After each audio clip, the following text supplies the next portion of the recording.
Olha, muito boa tarde, boa noite, boa madrugada. Se você não gosta de palavrão, não assista esse vídeo. Olha, é o seguinte, estão tentando destruir a sua internet, o seu uso de internet atual. As principais empresas responsáveis por esse meio de comunicação aqui no Brasil estão fazendo um conchavo entre elas. Toda vez que você envia uma foto, assiste um vídeo, escuta uma música, envia um e-mail, vê lá o álbum de família, não sei quem que foi viajar, aquele tipo de coisa. Tá passando motocicleta aqui de novo. Toda vez que você faz isso, você está enviando e recebendo dados. E esses dados, a quantidade de dados que você envia e recebe, até o momento não é muito relevante para essas empresas. Só que a partir de agora eles querem controlar essa quantidade de dados e te cobrarem uma coisa proporcional a esse uso.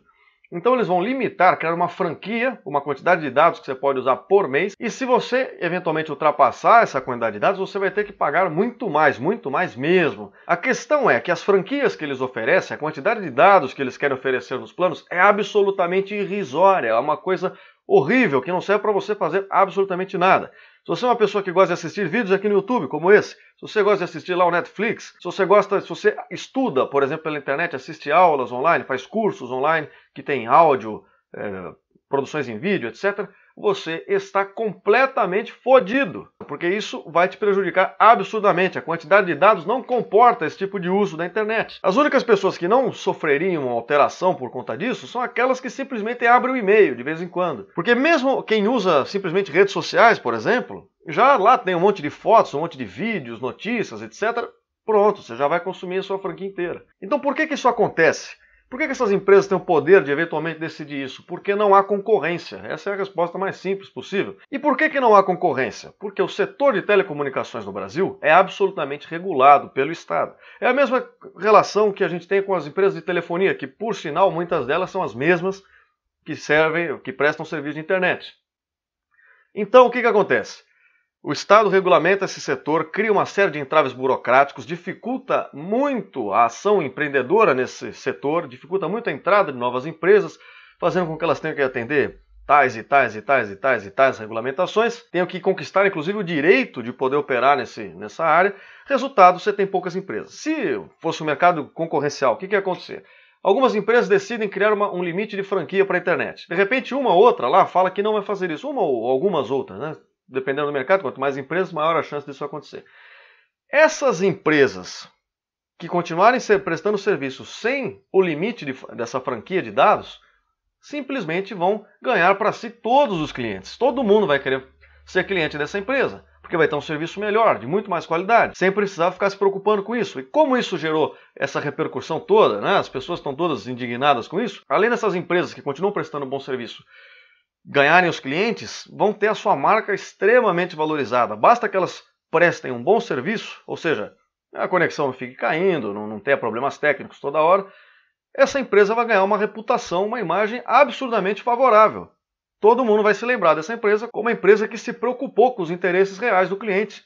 Isso seria ótimo, excelente, mas como não há essa margem para a concorrência, e muito em parte por conta do Estado, a coisa acaba não sendo desse jeito, assim como é nas telecomunicações.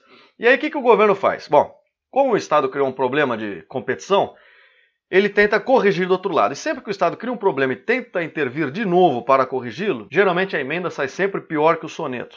Ele acaba pondo os pés pelas mãos. Então o que ele faz? Ele cria uma agência reguladora. Essa agência reguladora, então ele diz, olha, já que a gente não permite concorrência, então a gente vai tentar arbitrar aqui as relações entre clientes e empresas de telecomunicações para que evitem esse tipo de abuso, né? Para que a gente consiga defender os interesses da população, esse tipo de porcaria. O que isso gera na prática? Isso gera um aumento de custo, tanto para o cliente quanto para as empresas, né? Aumento de custo por quê? Porque para ele manter essas agências reguladoras, ele precisa de funcionários, de estrutura, um processo burocrático todo, ou seja, isso custa dinheiro que vai ser tomado da própria população que ele diz estar defendendo. Para a própria empresa cumprir as regulamentações desse órgão burocrático, ela também vai ter um custo maior. E esse custo é repassado para quem? Obviamente para você, cliente.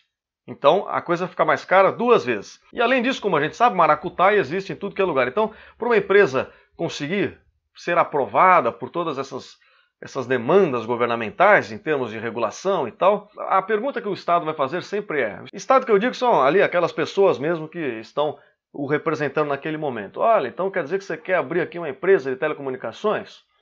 O que eu ganho com isso?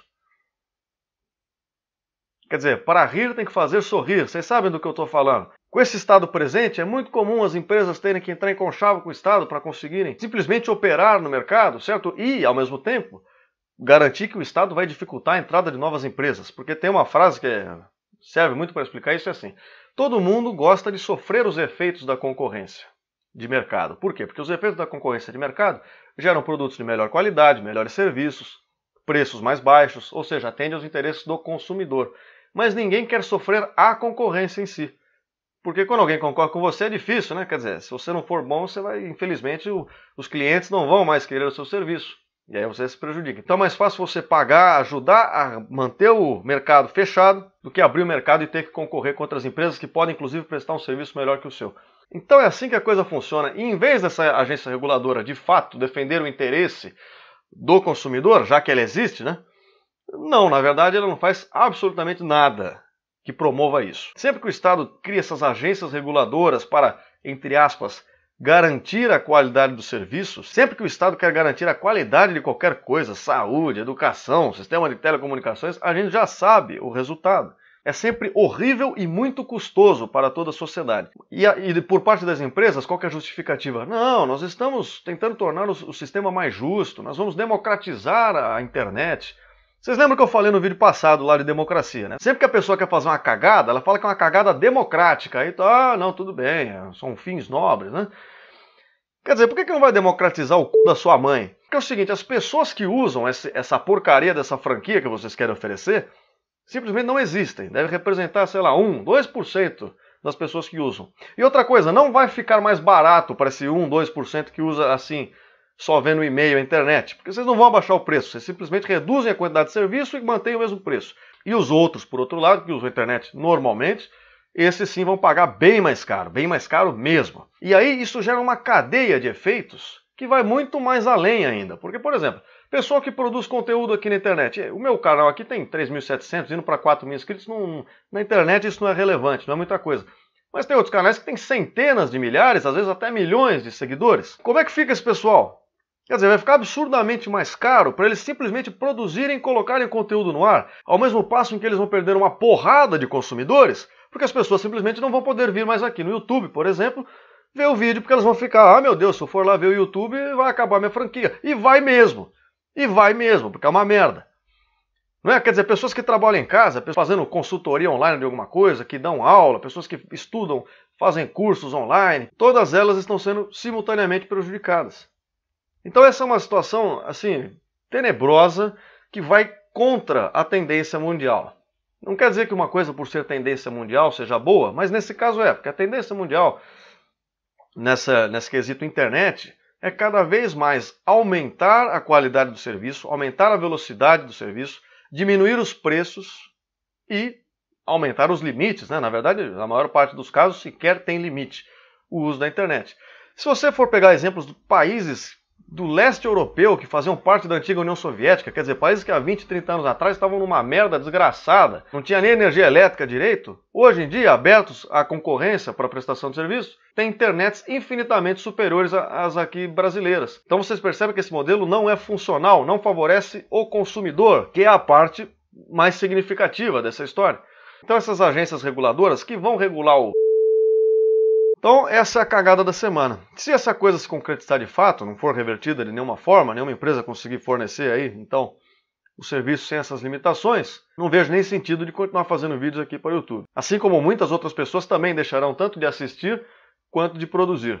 E, infelizmente, a coisa funciona assim, porque o brasileiro simplesmente não tem condições para fazer o uso que ele já faz hoje em dia, de pagar novas franquias, novos pacotes de dados para essas empresas, simplesmente não é possível, né?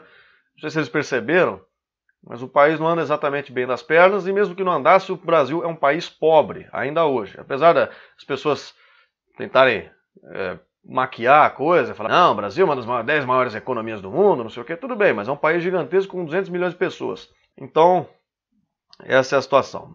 Se eu ainda tiver internet, até lá, né? Até a próxima.